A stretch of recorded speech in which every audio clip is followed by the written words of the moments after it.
So today we are diving into a study by UNESCO that explores how we as young people navigate the digital world. And on chapter 2, specifically, this chapter looks at how 1,735 young people across the globe actually feel about their security. But first, I'm here to tell you that first, the survey was conducted primarily online to reach a global audience across different regions. And when UNESCO talks about youth, they are referring to the 15 to 24 age group. But before we look at the numbers, let me show you what's actually at stake through a story.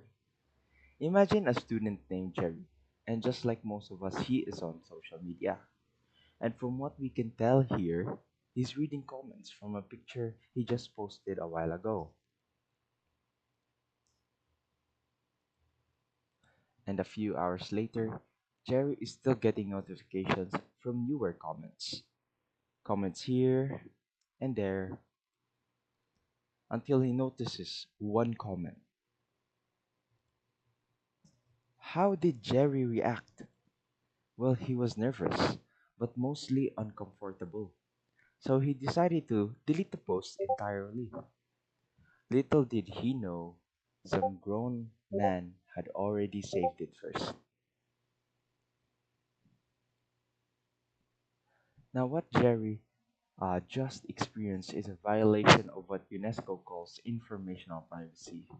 Now, informational privacy is about our ability to control the flow of our data.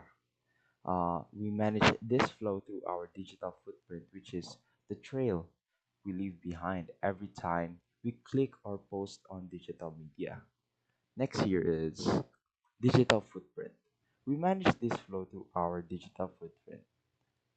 Like for example, this is a good illustration of what digital footprint is. The trail here we leave behind every time we click or post a digital media. Another is data permanence. It is when once something is posted online, it can spread all over the world. This is data persistence. That once something is posted online, it essentially stays there forever.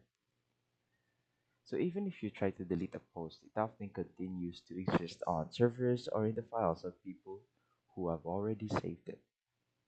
Let that sink in. And this is why chapter 2 is relevant. We need to see if the respondents surveyed are preferred for a world where their data never dies. So, in our own classrooms, some of us may often assume that one group might care more about privacy or online safety than the other. However, Chart 1 says otherwise. And here UNESCO points out that this shows an almost equal level of interest between young girls and boys. We can see here 57% are female and 43% are male. Now, what does this mean? Well, for UNESCO, this shows that privacy and safety are all universal rights regardless of gender. Young people want a voice in internet governance because these rules directly impact their security and freedom of expression. Next chart is rural and urban. As we look at chart 2, we see a significant tilt. 89% of our respondents live in urban areas, while this is a large majority, we cannot ignore the remaining 11% living in rural settings. UNESCO highlights why this small 11% matters. They state people living in rural areas usually have more limited access to internet. Essentially, the UNESCO is telling us that your physical address often decides your digital opportunity, and that can be further supported by the 2024 ITU report, where it gives us the exact numbers to prove they were right. Globally, 83% of people in cities are online, but in rural areas, that number drops to just 48%. Uh, we've seen where they live. Now let's look at what they actually do. what they actually do. So here in chart 3 shows a mix of people who are working, studying, or doing both. And chart 4 shows that most have a high level of education, with nearly half holding a university degree. And from these charts, we can interpret it as the participants having solid academic background. Now, moving on to the fifth chart, which is the regional breakdown of the respondents from regions like Africa, Arab states, Asia Pacific, Europe, North America, Latin America, and the Caribbean. These percentages don't represent everyone globally. That is a disclaimer, since 71% of participants are mainly from Asia Pacific and Africa. So instead of thinking of this as a global average for each region, this is instead a deep dive into those regions, not a final global average. Moving on to chart 6, this is important. Have you previously completed a course related to media and information literacy? Well, here in chart 6, in the study, 54% of the respondents or participants have never received formal training in media and information literacy, while 40% have some background in ICT or literacy skills. The reason UNESCO finds that once youth are exposed to these topics, they are highly motivated to seek follow-up training. And this interest is often driven by the reason being to earn a certificate from a recognized university. So, because 63% have never taken an online course here in chart 7, there is a massive untapped opportunity to use MOOCs to teach these essential digital skills to youth worldwide. Now, what about in the local context? Now, while the 2017 UNESCO study found that 54% of its global participants had never completed an MIL course, our 2026 survey of 210 CDO students shows that 65.7% have already been introduced to the MIL course. For example, the reason being, for example, here at USTP, all grade 11 students are required to take this course. This means that schools in CDO are successfully turning what UNESCO called untapped potential into a basic skill for every student. Now, before I end my presentation, I would want you guys to have a would you rather. So, would you rather a world where we are constantly watched but safe, or a world where we are completely private at risk?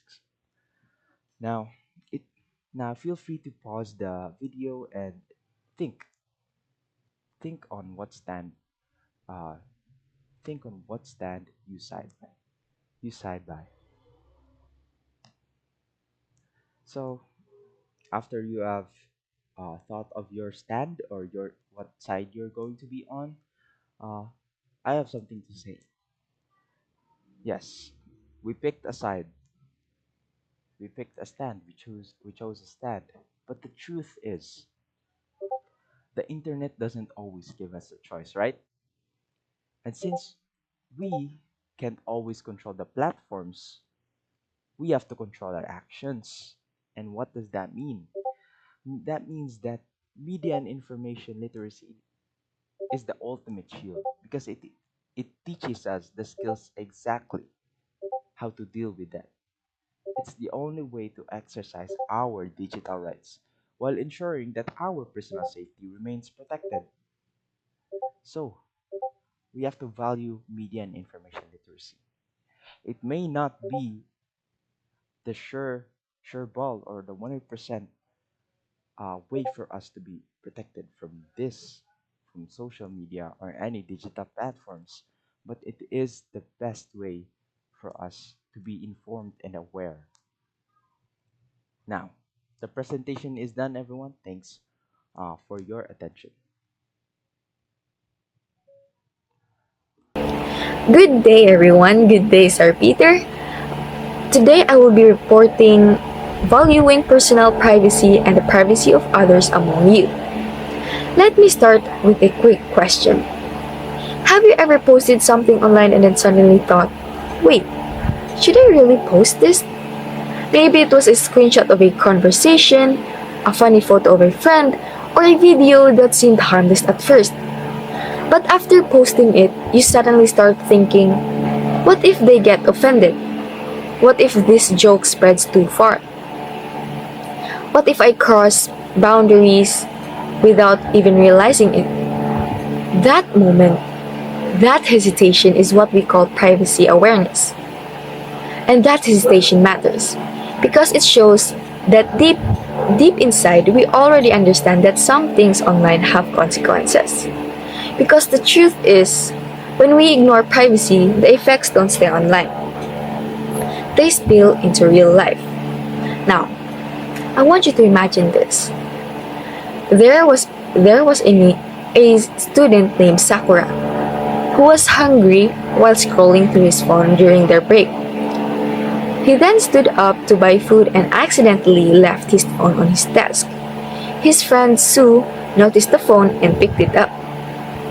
Out of curiosity, he went through everything on it: his messages, social media accounts, secrets, and other private information. While scrolling, Sue discovered something shocking. The next day, without thinking about whether his friend would feel feel offended or hurt, Sue shared what he had found with the whole class. When the student found out that Sue had when Sakura found out that Sue had exposed all his secrets and private information, he became very furious and punched him. The two then got into a brawl, which eventually caused their friendship and relationship to fall apart. This is why conversation about privacy are becoming more important, especially today among us young people.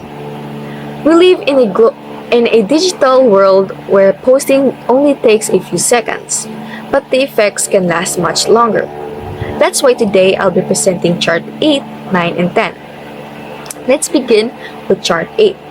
According to UNESCO, 74% of youth agree that privacy is important to them. In our own survey, the result is even stronger. 83.8 of CDO students strongly agree. So, what does this tell us? At first glance, it shows something very positive. Young people today are not careless, they are aware. They understand that privacy matters and that online spaces come with risks.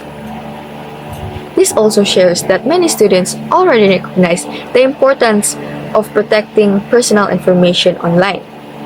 They understand that privacy involves personal photos, conversation, passwords, location, and even personal feelings or experience shared online.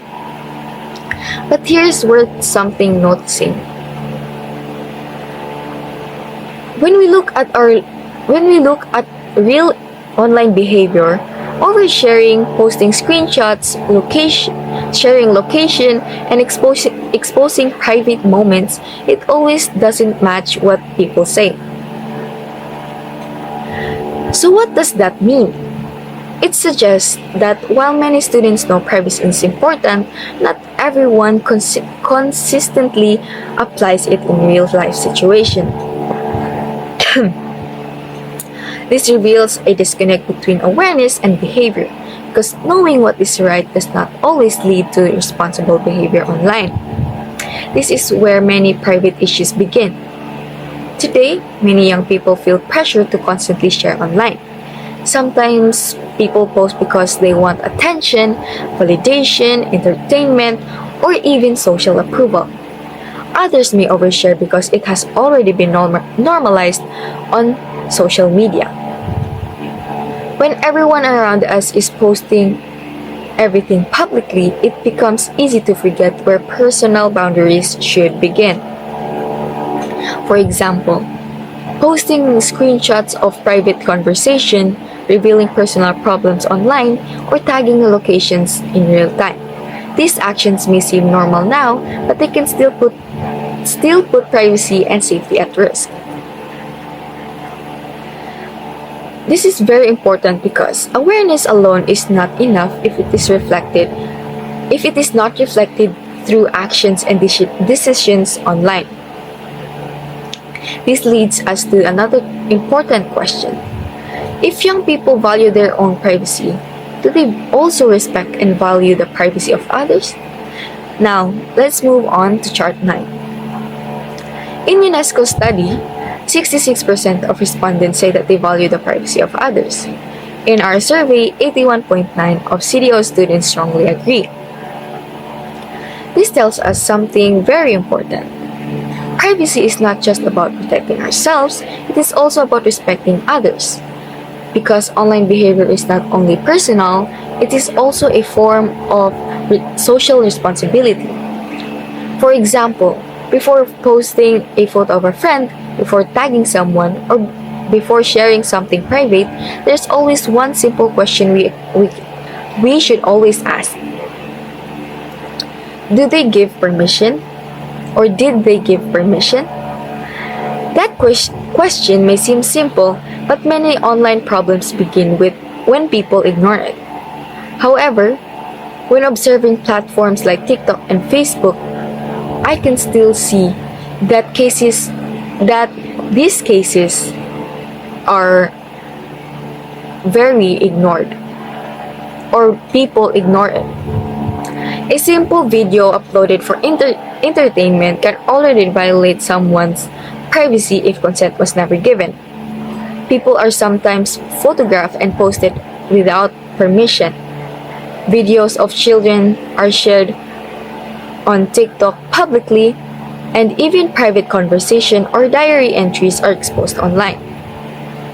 Sometimes, people repost embarrassing moments as jokes, without realizing the emotional effects it has on the other person.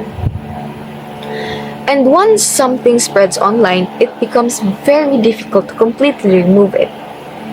Imagine going viral for something embarrassing that you never wanted people to see. Imagine waking up one day and then realizing thousands of strangers are suddenly judging and laughing at you online. These situations may seem and sound extreme, but they happen every often in today's digital environment. These actions may seem harmless to some, but they clearly contradict the idea of respecting privacy. This highlights the gap between what people claim to value and what they actually do online. Because even small actions online can build trust or break it completely. Being responsible online means understanding that every post, comment, picture, or even video can affect another person emotionally, socially, and even mentally. Finally, let's look at chart 10. Around 41% disagree that they have the right to publish someone else's private information. In our survey, 45.7% of CDO students strongly disagree. This shows an important development that many young people today are beginning to understand the idea of consent. Just because something is shared with you privately does not give you the right to make it public. Because access does not equal permission. And understanding this difference is what separates careless posting from responsible digital behavior. This proves that understanding consent is especially important today, because sharing consent online has become quick.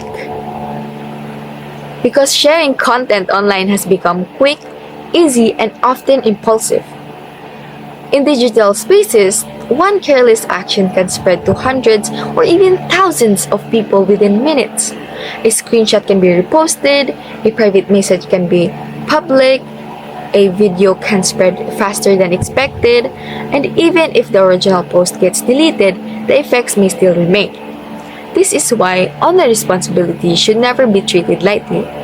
Privacy is not only about protecting information, it is also about protecting dignity, trust, and respect between people. So this means all this chapter, they show that youth today are aware of privacy and they are learning to respect others and they are gradually becoming more responsible online. However, the results also reveal that awareness alone is not enough. There is still a gap between what young people know and how they behave online in everyday situations. And that gap is what needs to be addressed through continuous awareness, discipline, and responsible practice. Because in today's digital world, being responsible online is not just about knowledge.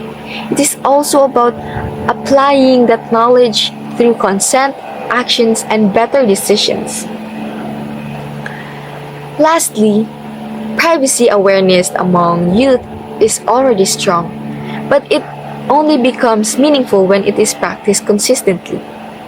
Earlier, I asked if you ever had hesitated before posting something online.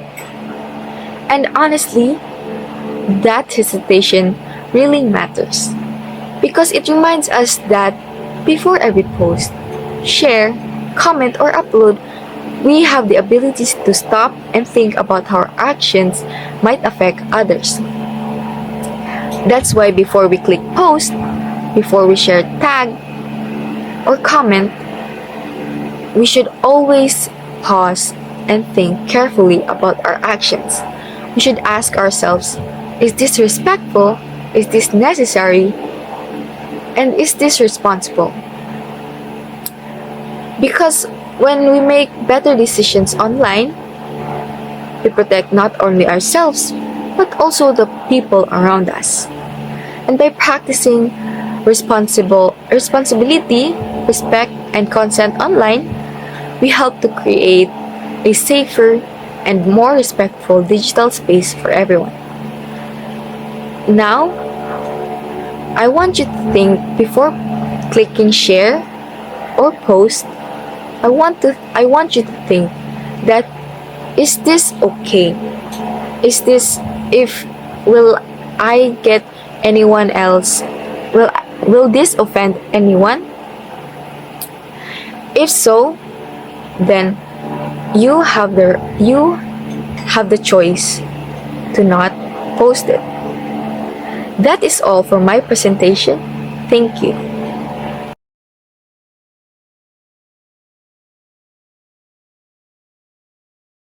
Good day to everyone, especially to Sir Peter. My name is Bacarro and I will be presenting my report about privacy vis-a-vis individual security and safety. So before we'll dive into our topic, we should know first what is security and privacy. So you might wonder, maybe security is it's just the same as privacy, but you're wrong. The two words are totally different. So first, when we say privacy, privacy is about control, managing who has access to personal info and how it's used. Now, when we say security, it's like protection, safeguarding data, systems, or assets from threats, breaches, or unauthorized access. So, what is the difference? So, when we say security, it is about protection, and privacy is about control. So, if you still didn't get it, let my friend Yuji explain it in a simple manner.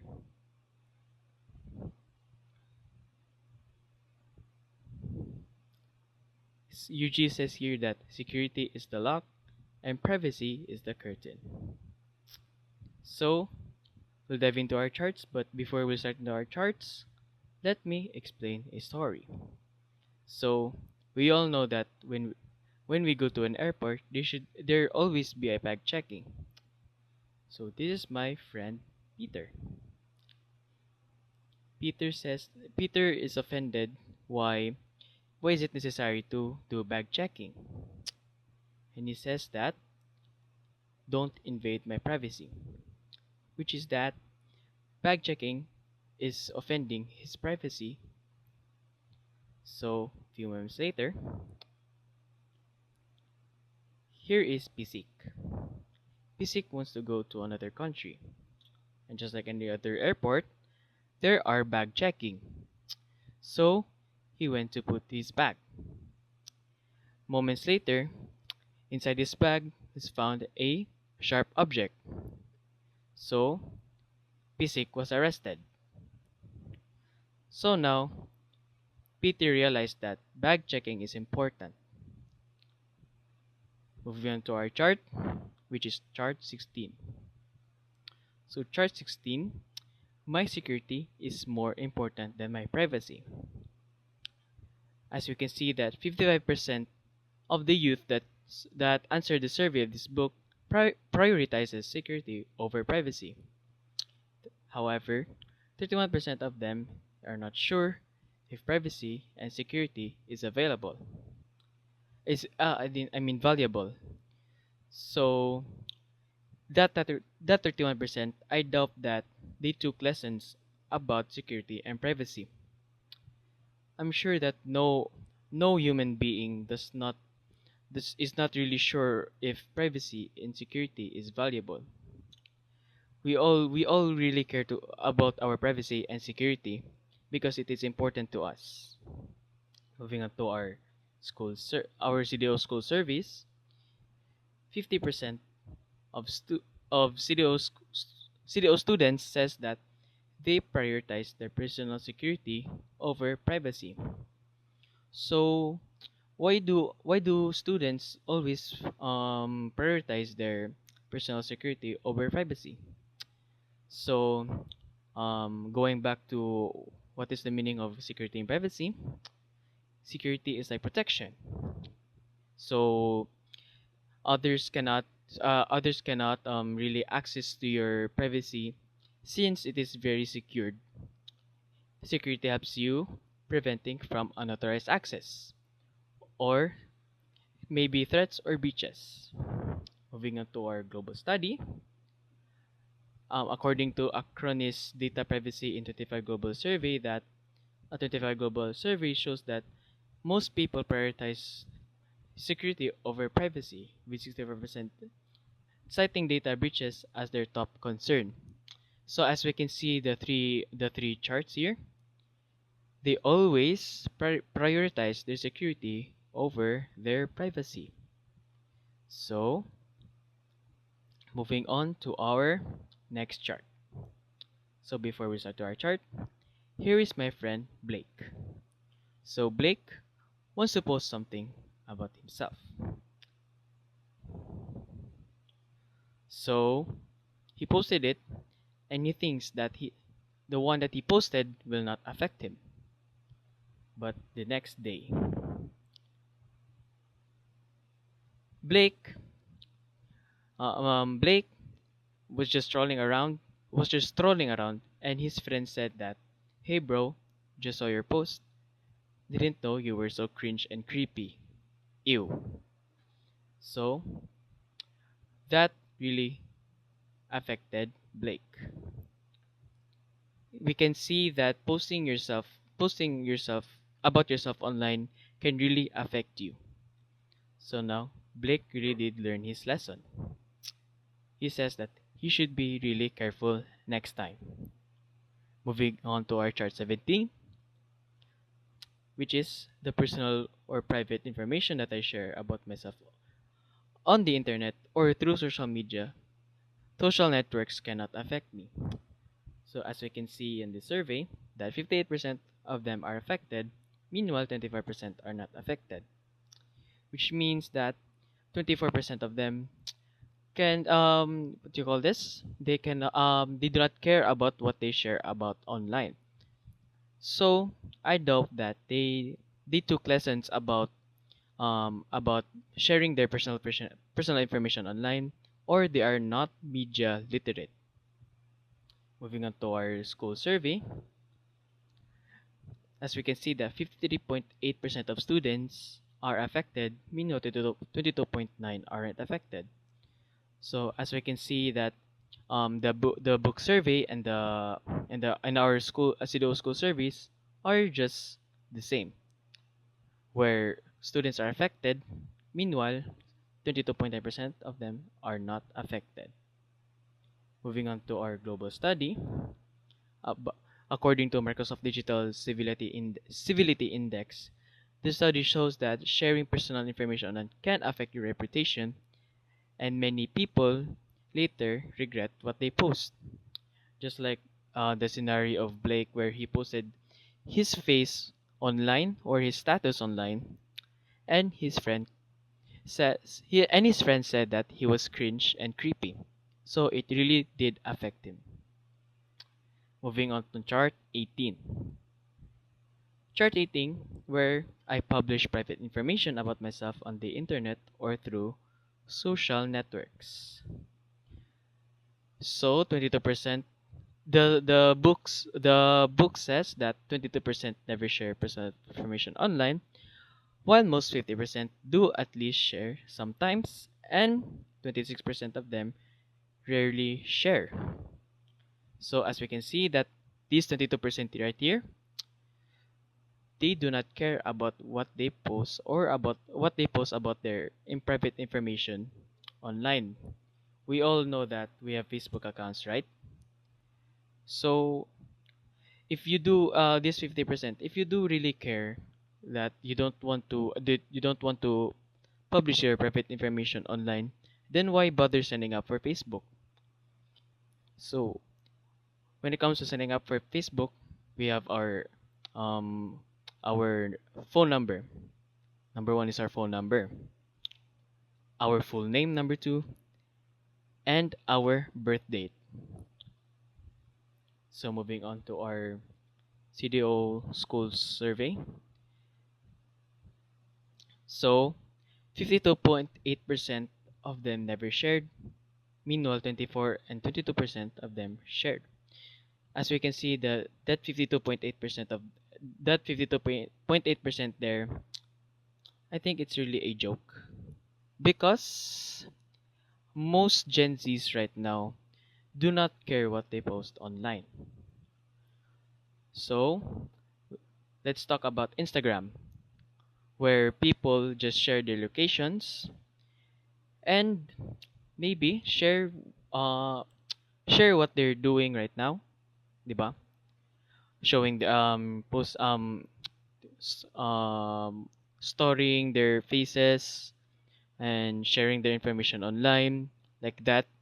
So I think that they're just answering it for just to, I don't know, maybe look good, I think. But I would think that most Gen Zs right now really do post about their private information on where do they live, for example, in Instagram. So moving on to our the global study, which is Pew Research Center. According to this study, that study shows that a large number of users regularly share personal information online on social media, even though many are concerned about privacy. So as we can see that these the book and the CDO school survey contradicts to this global study. Why? We can see that a study shows that a large number of users regularly share personal information on social media. So why bother answering that you do not share your personal information online when you yourself post something on Instagram about your location, 'di ba? Or about your face. So, moving on to chart 19. Chart 19, where my safety online is important to me. So 36% as opposed to strongly agree that their safety online is important to them. So we all know that we should really secure our safety first because we might not know that there are hackers online who wants to invade or breach into your account. Moving on to our CDO school surveys, my security is important to me. So we see that 73.8% agrees that their safety is important.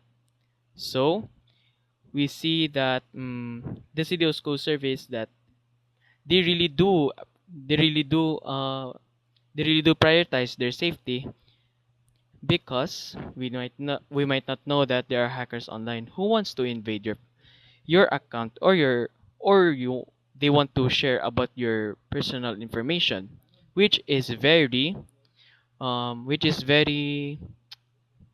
very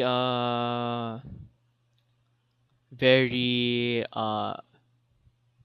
very dangerous to yourself because sharing your personal information online can really lead to consequences.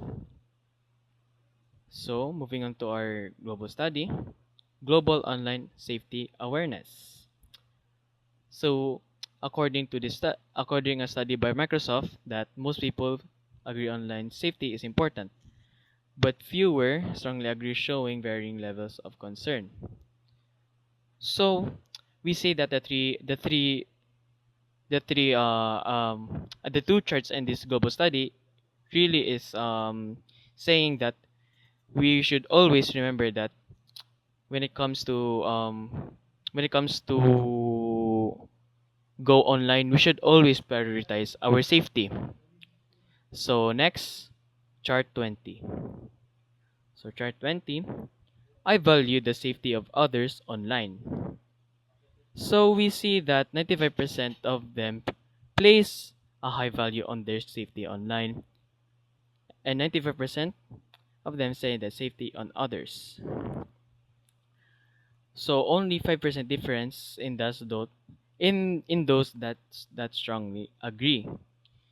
So um people online really do value their safety and others' safety too.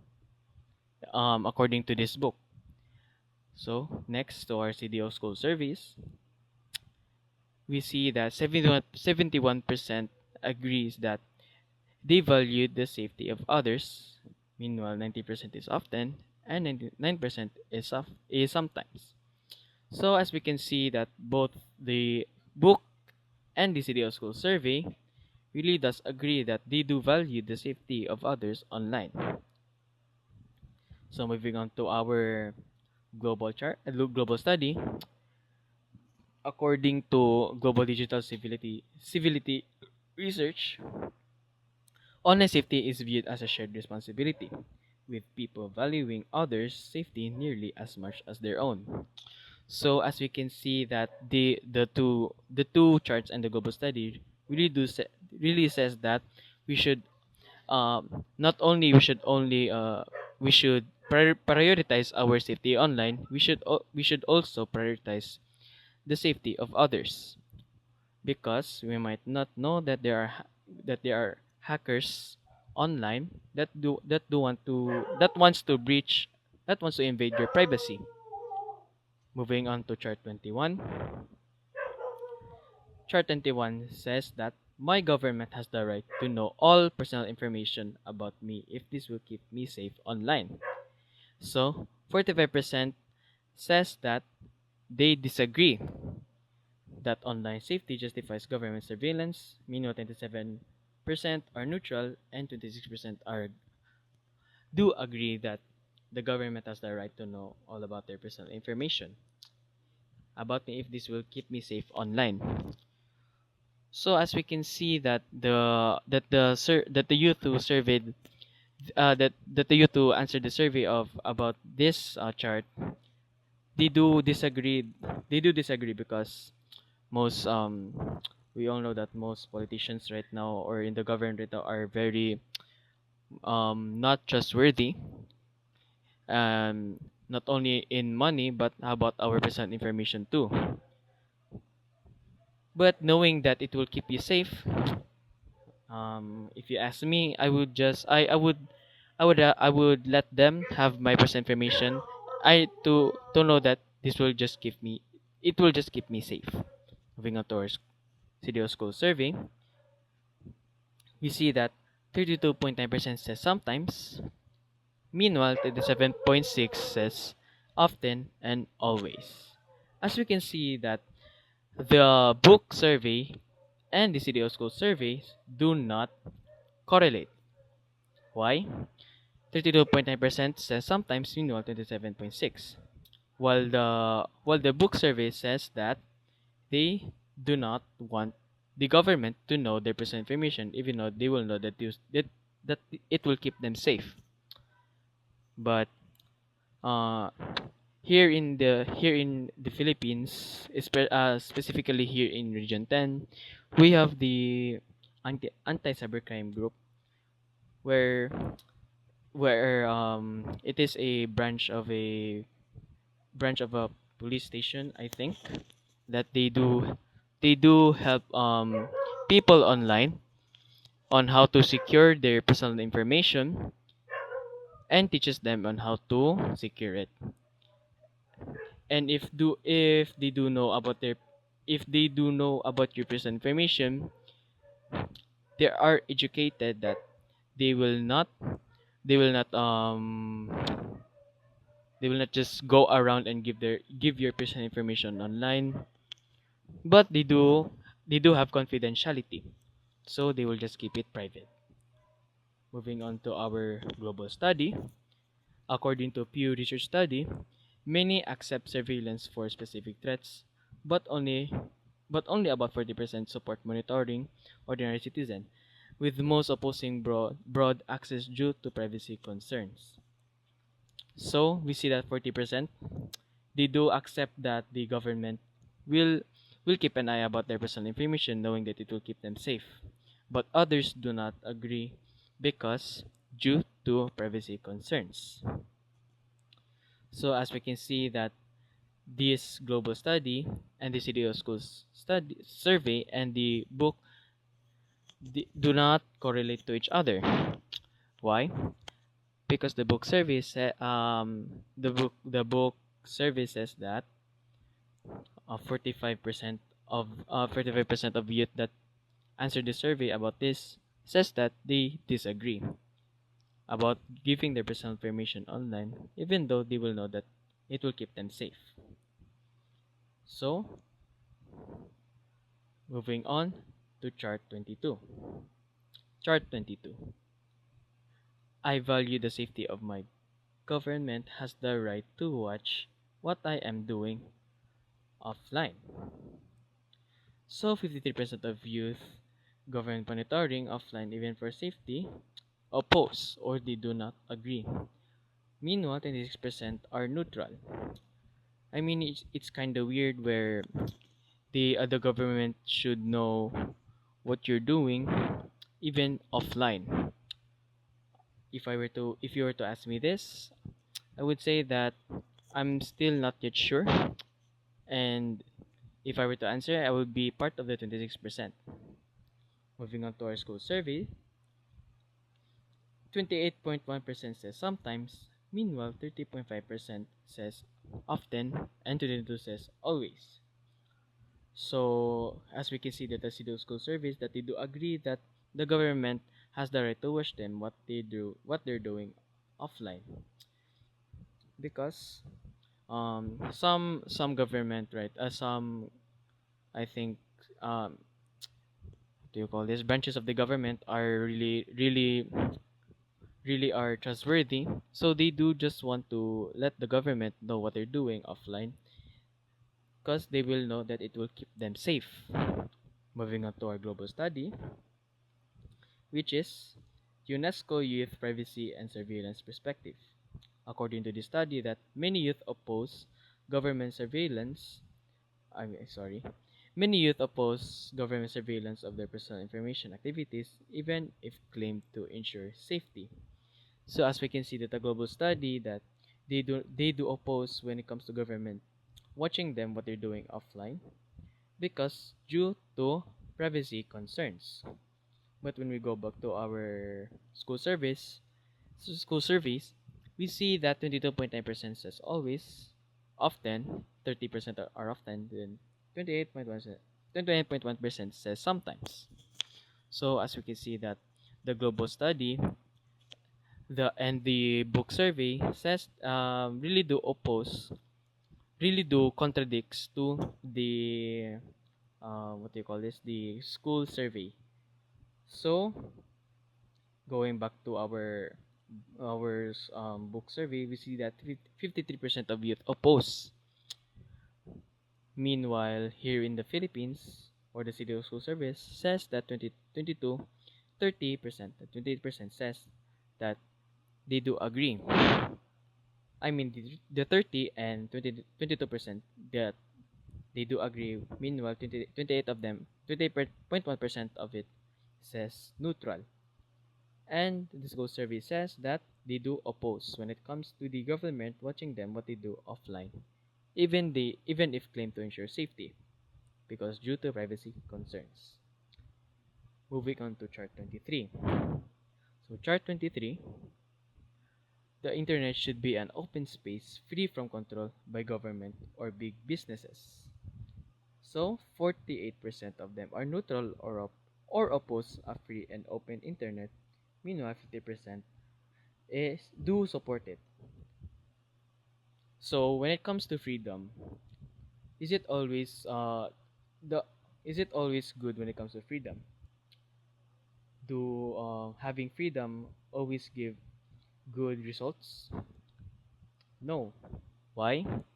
We if we say that I you see that 50% of them do support it, but free from government or big businesses, right? You know that some hackers do it. You know that some hackers do not come from government or big businesses. They just do it for scams or money, just like phishing, quishing, and smishing, diba? So if you were to let me answer this survey, I would oppose when it comes to an open space free from control by government or big businesses. Why? Because number one, the police or the government will help you educate you and will help you secure your personal information online. So I do mm, so if I were to answer this, I would be part of the 48%. Moving on to our school survey, we see that 41.9% says sometimes, meanwhile 29% says often, and 18.6% says always. So 41.9% says that they are not sure if the internet should be an open space free from control by government or big businesses. So we should really think about what are the consequences when it comes to an open open space in internet. Freedom, right? Really good to really it is really good to hear when it comes to when you have the freedom, it really feels good, right? But that type of freedom when it comes to the internet, we all know that scammers and hackers are everywhere, right? Just like scamming, smishing, quishing, and phishing, right? So the youth 41.9% says that they are not really sure, or they I would suggest that they would get educated when it comes to an open or freedom space when it comes to the internet, because we do not know that there will be hackers who wants to invade our privacy. Moving on to our global study, UNESCO Youth Perspectives on Internet Freedom says that youth's mixed viewings on keeping the internet free from government or corporate control. So they do have mixed, or they're still confused on the internet should be an open space from should be free from control from government control or corporate control. So we see that the studio schools survey chart and the global study really do correlate because youth are still not the youth are still not yet not yet I mean still confused when it comes to the internet should be an open space free from control. Meanwhile, the book says that 50% of it are do support that the the internet should be a open space free from control. But this 50% right here is still not yet educated because why? Why do you think that um safety personal safety online really is really a must when it comes to youth? Because uh some youth tend to post their personal information online not knowing what are the consequences of it. So they should be educated on what are the consequences. So moving on to our chart chart 24. So chart 24, the best way for me to stay safe online is to be protected by my parents. So 90% of youth prefer self-empowerment for online safety, while many remain undecided about family and government. So 90% of you they prefer that they just what do you call this, educate themselves when it comes to online safety. But you know that our parents are our first teachers.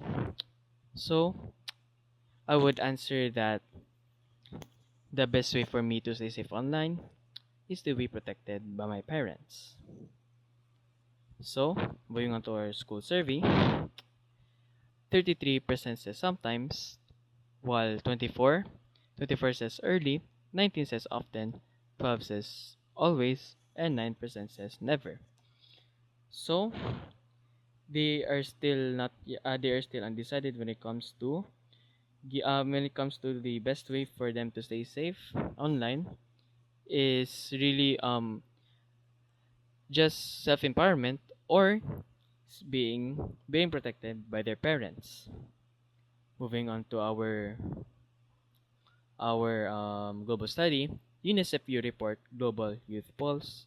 According to the study, that UNICEF found that youth prefer online safety through self empowerment, skills, and smart choices more than strict parental control. I mean, it is not bad that right now that there are other influencers who who empowers online safety. But I would think that the parents should have a role when it comes to educating their kids about personal safety online because it's better to teach the young at an early it's better to teach them at the early age to what do you call this it is better to to teach them at an early age to bring it to bring it to bring that knowledge when they're becoming when they're growing up. Why? Because some parents do not educate their children when it comes to personal safety online, which may lead to that youth sharing their personal information online, not knowing the consequences, will get hacked or maybe sell their information in the dark web. So, moving on to chart 25. So, chart 25 says that the best way for me to stay safe online is to is is be protected by my government. So 90% of them still says that they prefer self-empowerment while they are still undecided when it comes to family. 25% says of them 35% of them says family, and 33% of them are government. Um, so just like the chart 24, the youth still prefers self-empowerment online. But one way to really keep your personal information online is through government. I mentioned earlier the anti-cybercrime group, where they help you where where they help you learn on how to keep your personal information online. So moving on to the school survey, the it says here that 31% of them says sometimes, 26 says early, 20% says often, 10 and 11 says never, always, and never. So there is still undecided if the best way to stay safe online is to be protected by their government. Notice a little percent says 10%, and only 20% of them says often, diba? As you can see at the chart here, I would say that they should be educated when it comes to they should know on what is the best way to keep their personal information, or the best way for them to stay safe online is protected by their government, because it is really important when it comes to safety and the government, and the best way for them to stay safe online is to be protected by their government, because the government really do protect your personal information online, and they do not just go and go and share your personal information online, because they do really have confidentiality. Moving on to our global study, according to UNICEF, or you report global youth polls, that youth trust self-empowerment more than government protection for staying safe online. So just like here in chart 24 and chart 25, that the youth do prefer self-empowerment. So it is not really bad when it comes to self-empowerment, because the youth can also learn by themselves or themselves. But I would think that um, keeping it safe by a prestigious or a high reputation government is very important, just like the anti-cybercrime group. So that concludes my report. So guys, always remember to be an so guys always remember to be a responsible digital citizen, and don't just go share or give your trust to anyone online when it comes to your personal information, because giving your trust to someone is like giving them a gun. It's either they protect you or shoot you.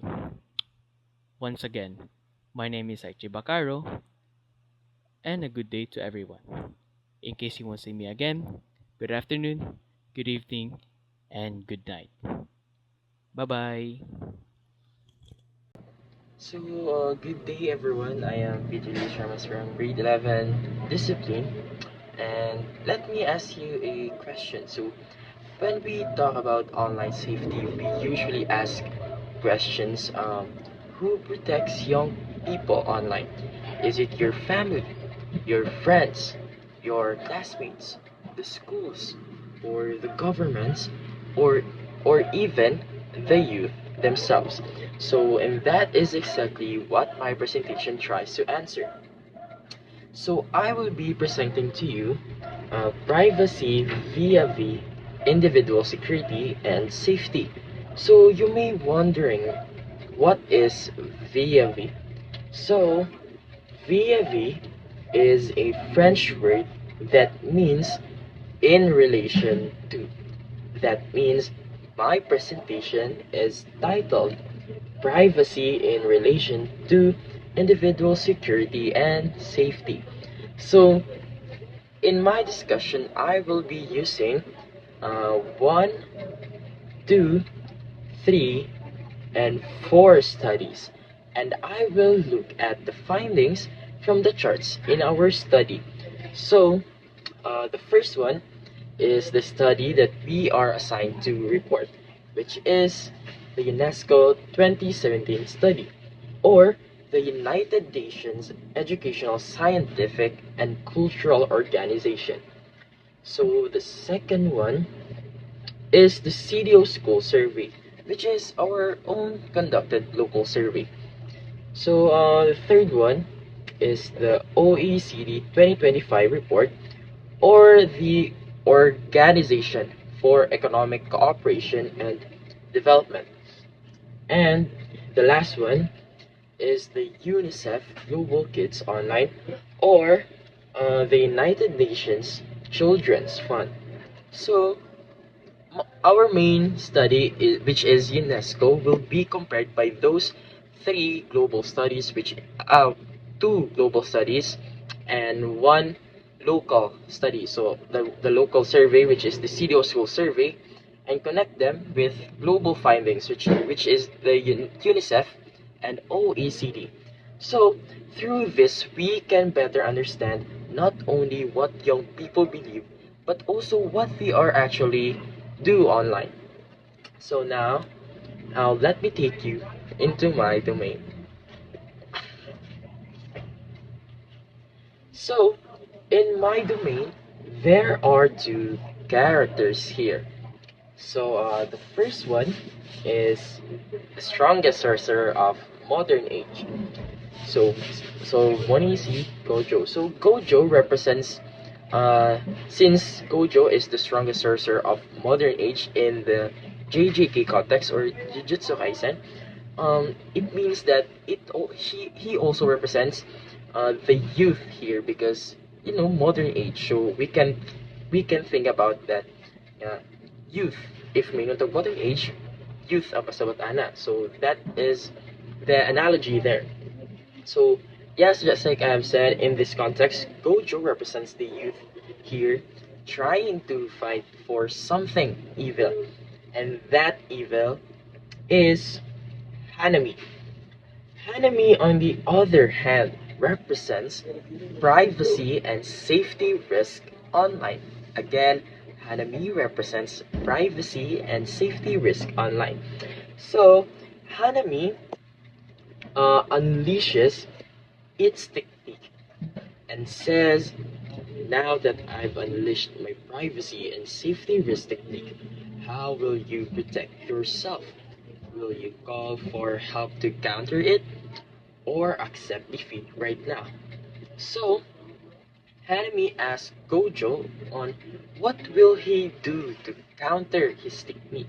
Is it asking for help to someone, or just try to counter it with his own technique?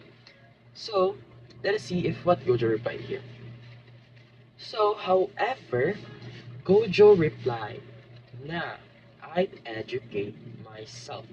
So, in order to counter Hanami's privacy and safety risk technique, Gojo chose to unleash his technique, which is by educating himself. So he chose to educate himself to counter Hanami's privacy and safety risk technique, and as a result, he succeed and terminate Hanami. Now you may wonder, what is the context in our chart 26. So now, in the context of protecting the privacy of youth, let me introduce to you chart 26. In chart 26, specifically in the UNESCO 2017 study, the statement says here, the best way for me to stay safe online is to acquire knowledge, skills, and attitude about how to protect myself. So, when we look at the data, we can clearly see that 90% agree with the statement. In fact, the largest percentage comes from strongly agree followed by agree. So, what does this mean? This means that the most young people believe that the strongest protection comes from their own knowledge, skills, and mindset. So if they know how to identify risk, protect their data, think critically, and respond wisely, they can better protect themselves online. So let us move on to the next study, which is the local study. If if the patterns here, if there is a similar patterns here. So now, if we compare this with our CDO school survey, the pattern is also very similar. So it says here that 68.1% said always, 21.4 said often, so almost 90% believe that personal knowledge and skills protects them online. So it suggests that digital literacy is the most effective protection against online. So now let us move on to the global study. So in the next study, which is the OECD 2025 report, it also showed the same patterns here. It suggests that digital literacy and critical thinking skills are essential for protecting young users online. So, young people believe that staying safe online begins with educating themselves. So now, to summarize the three charts, which is the charts 24, 25, and 26. So, chart 24 says that 90% is placed by self-empowerment through the acquisition of information, media, and technological competencies. And the next one is chart 25. So, chart 25 says that youth does not fully trust their family as protection. So, it shows that the youth only 25% of them says neutral. And And also in chart 26, it suggests that self-learning gains knowledge. So now if we connect charts 24, 25, and 26, an even clearer pattern appears. So now young people are not fully convinced that the family or governments can protect them online. So they seem to feel that online safety is something they have to personally manage. So instead of having this mindset that someone else will protect me, their mindset seems to be I need to know how to protect myself. So now, the youth, because the youth is the first one who has to decide to whether to click a suspicious link, share their personal information, whether to respond a stranger, or report a harmful content. So, this part of presentation strongly suggests that self-empowerment is greater than dependence. Okay, so before we proceed, chart 27, let me start off with a story about two close friends or students. So the first student is named Psych, while the second one named Shara Jacinto. So they are very close to each other. There are times that they are studying together and hanging out with each other during their free time. So now, as the time passes by, Psych felt something different towards his friend. After all those bond, Psych is now slowly attracted to the girl, which is his friend, and wants to confess his feelings. So he says here that sana makashbak dun. So he is looking forward to his feelings to be reciprocated. So now, In the next day, he meets Shara at their usual location and is about to confess his feelings. But suddenly, he backs down and ignores it anyway. So Shara says, unsa to emong gusto eengon. And then Psych replied, wala man, never mind. So, what is the point of my story here? So, Psych has feelings to Shara and wants his feelings to be reciprocated, but did not want to take that opportunity. So, Psyche gusto niya nga makashpak siya, pero hindi siya gusto mag-confess. So, confess na ni. So you may be wondering now, why is it connected to chart 27? Let us dive in. So now, believing that knowledge is important. But the next question is, do young people look for that knowledge? And that brings us to chart 27. In UNESCO 2017 study, chart 27 says, I search for and read information about how to stay safe online. So in the chart here it says that many say they value knowledge, but fewer actively seek information regularly.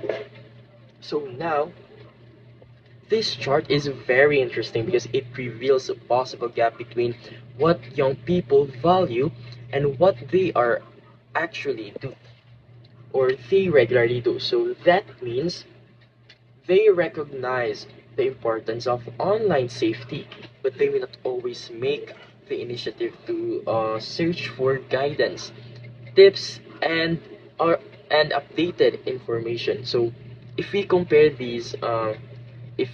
this result to the story, Psych value his feelings to Shara and wants to be reciprocated, pero dili siya gusto mag-confess. So, same here sa data here. So, they recognize that online safety is important, but they lack the initiative to search for that guidance again, search for that guidance, tips, or updated information. So now, if we look on to our local study, the data suggests otherwise. So 43.8% says always, plus 32.9% says often, in a total of 76% actively search for online safety information. So now youth often learn online safety through self-directed information seeking. So now many students in Cagayan City are actually trying to learn about online safety through again self-directed information seeking. So now in our global study, let's go in our global study. It also shows the same pattern here. So now it suggests that there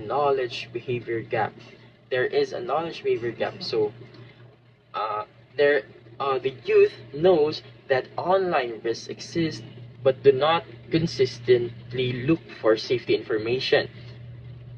So now they may already be aware that there are dangers online, but awareness alone does not always lead to consistent action. So now it suggests that awareness is present, but regular safety learning is not always consistent. So that is why my presentation says that many values knowledge, but few of them actively seek for that knowledge. So now let us move on to chart 28.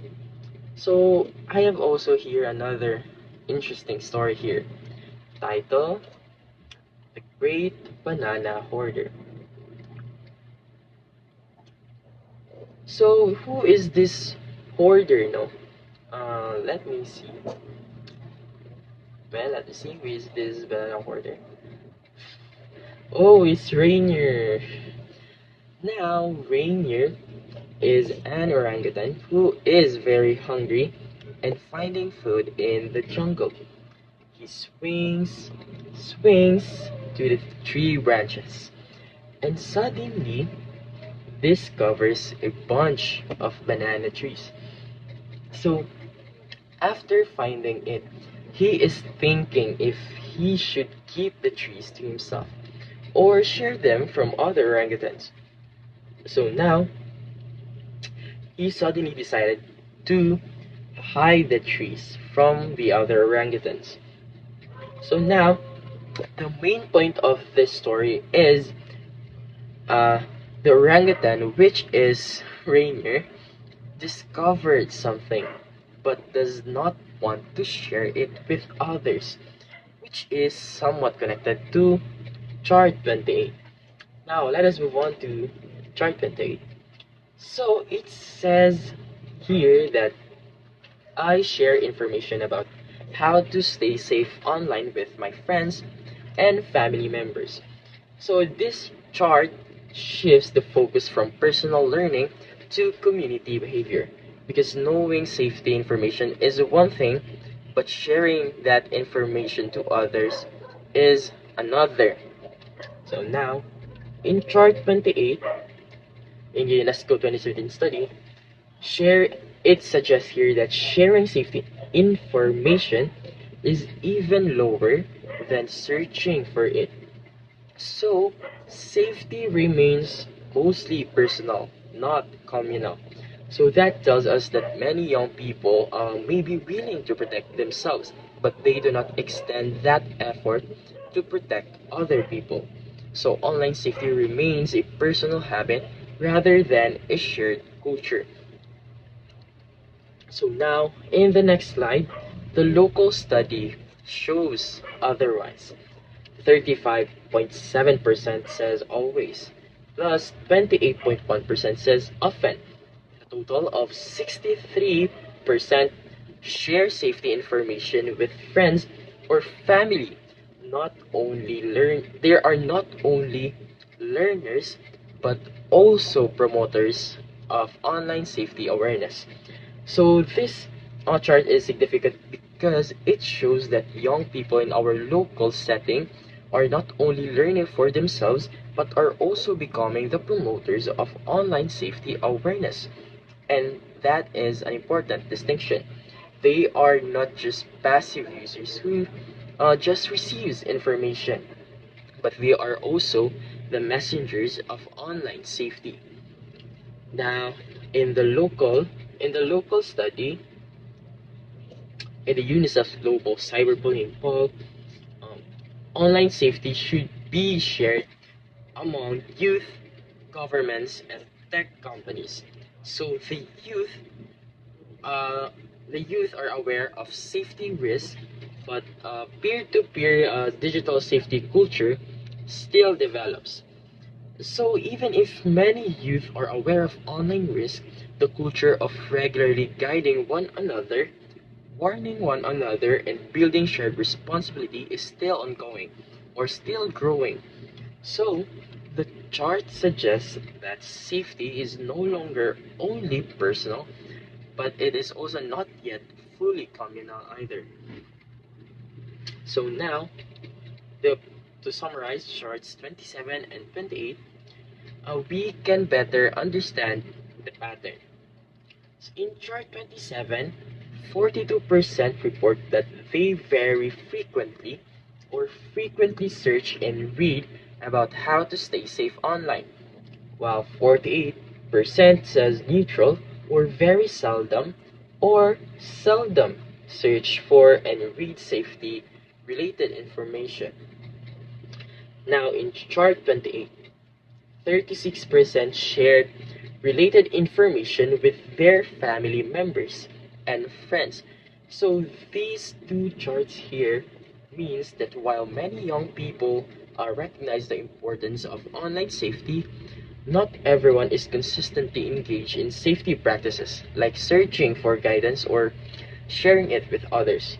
So again, we see that awareness awareness is stronger than actual regular participation. So now let us move on to another interesting chart. Chart 29. Oh, wait. Terms and conditions. So no, it's very too long for me, so I'm not gonna read this. So let me just find the right. It's this. Okay. So as you can see, what I did there was I'm not reading the terms and conditions because it is too long for me to read. So I just find the last part of the text and casually put a check mark over there without knowing that my personal information will be given there. So now that action I've shown uh, will be discussed in chart 29. So in chart 29, it says here that I read parts of the privacy policies of the social networks and computer software that I use.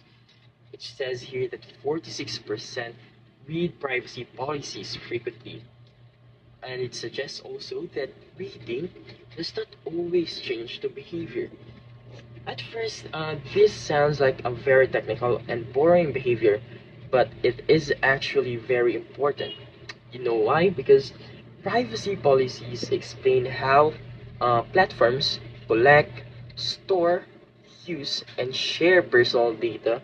So if a person reads them, it suggests an awareness of privacy rights and data use. So according to the global chart, uh, 46 46% read privacy policies frequently. So let us look into our local data. In our local data, 37.1% says always, plus 29.5 says often. A total of 66%. 66% read privacy policies. So now, while awareness exists, privacy policy comprehension remains a challenge globally. So locally, many students say they read privacy policies. So now the slide also says that reading does not always change behavior. So that means if young people read privacy policies, it does not automatically mean that they're gonna change their behavior or they fully understand the policies that they have read. So so they cannot also change their behavior because they cannot act differently because of reading that policy. So now in our global study, it also suggests that privacy policies are often too long and complex, especially for young users, which is us. So youth are not just about behavior, but also poor design of digital platforms, which makes privacy information difficult to understand. So in other words, it is not always young people do not care. Sometimes the information that they put there is just too difficult for us to understand. So this chart implies that privacy awareness exists, but comprehension remains a challenge. So let us move now. Let us move now to chart. Uh, let's move on to chart chart 30.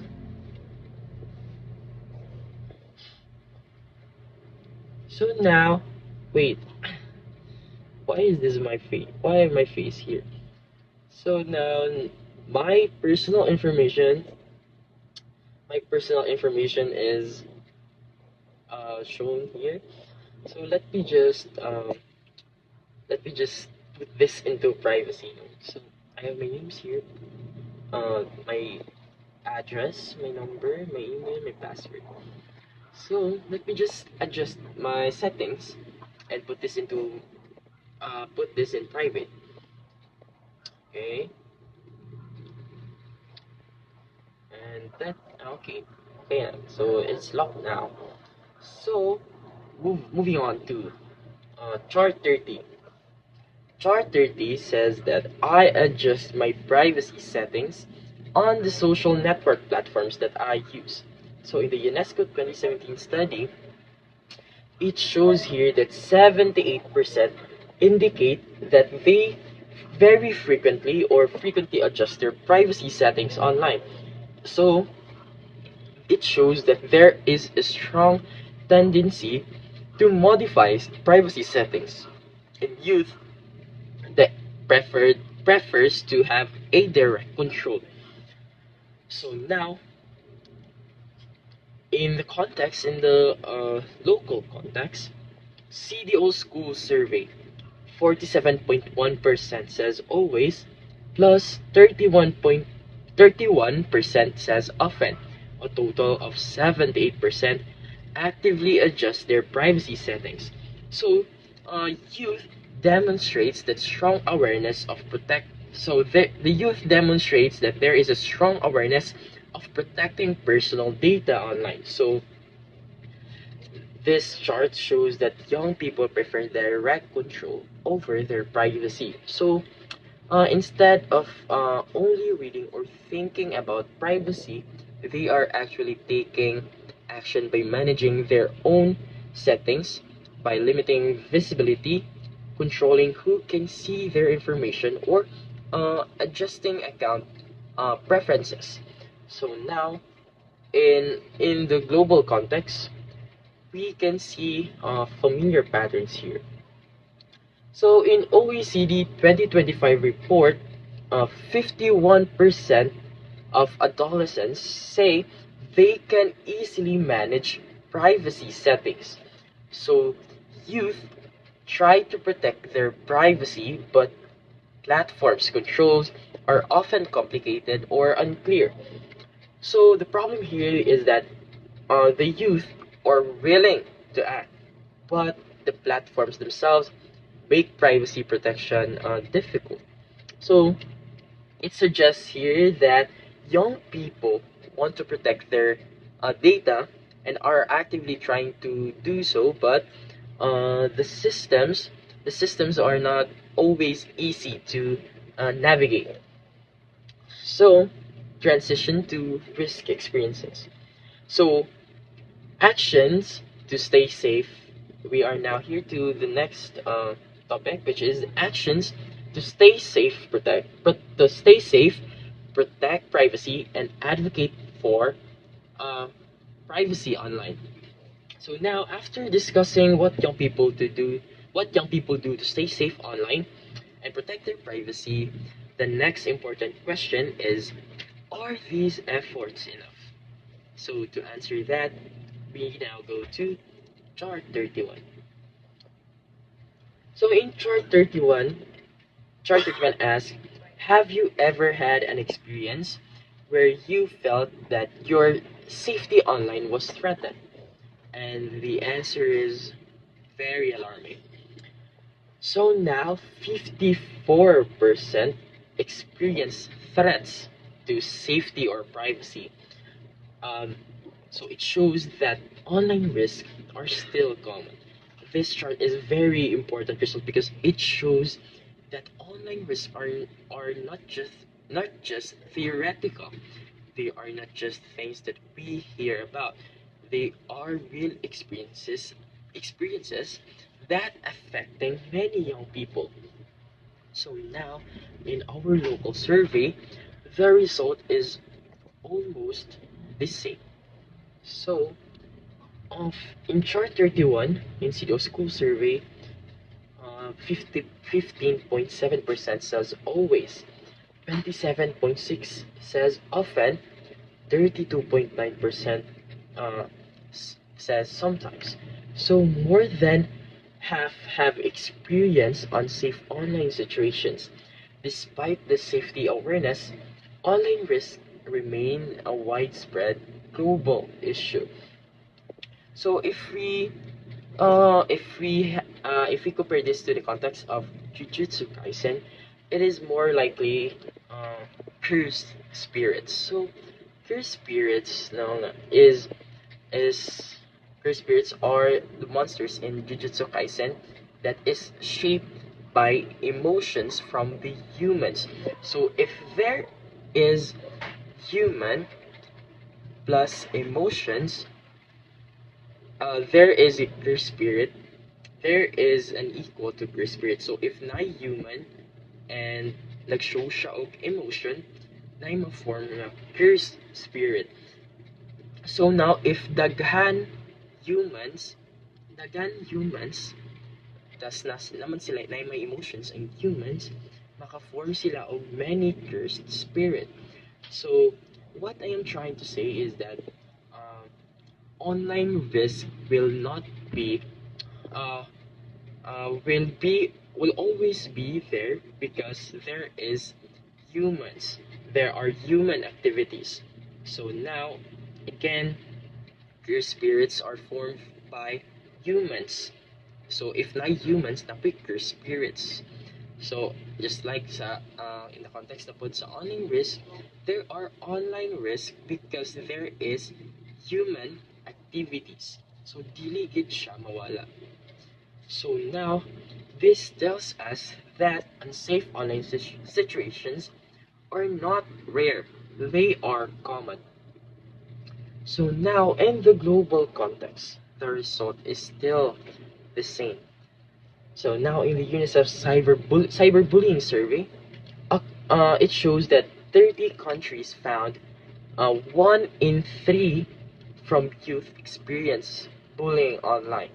So now, harassment, bullying, and harmful content remain global problem despite privacy efforts. So whether we look at our local or global data, the pattern is still very clear.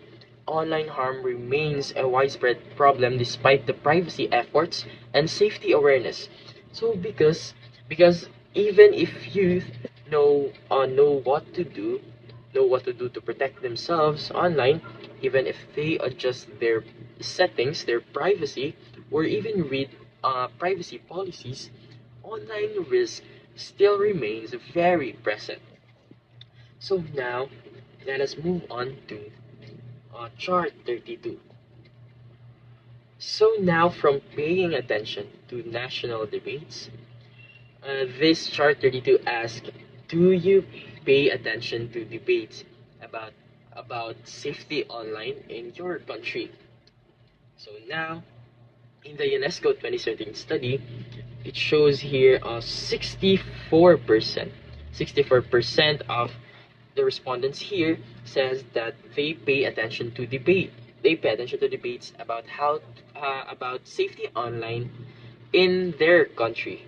So this chart is about awareness at a public level. So it is not just personal, but also whether youth care about broader conversations on digital issues.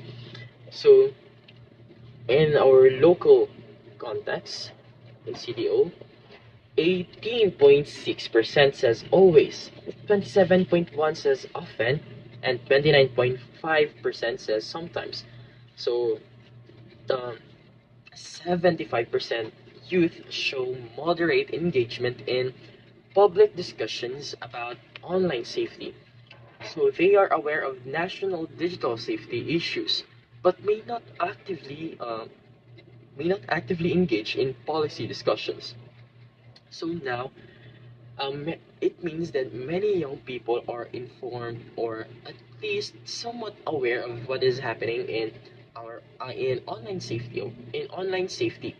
So they may not be fully involved in large conversations about digital rights, online safety laws, or national policy issues. They are still aware or they're still somewhat aware of what is happening regarding with their online safety. So now, in the global study, uh, in OECD Digital Wellbeing Framework, so um, youth are becoming more aware of digital rights and safety issues in society. So governments, schools, parents, and tech companies need to collaborate on online safety policies. So now, this chart suggests that young people are becoming more aware that online safety is not only a personal issue but also a social and political issue. So now for our last chart, advocating for online safety. So this chart asks, do you advocate for online safety? So in the UNESCO 2017 study, 61% says yes. So 61% says they advocate for safety online. So this chart suggests pop this powerful final chart suggests that whether youth go beyond awareness and become act um, it shows that whether youth go beyond awareness, they are becoming active promoters of safer digital spaces. So now, if we look in the local context, it also shows a similar pattern here.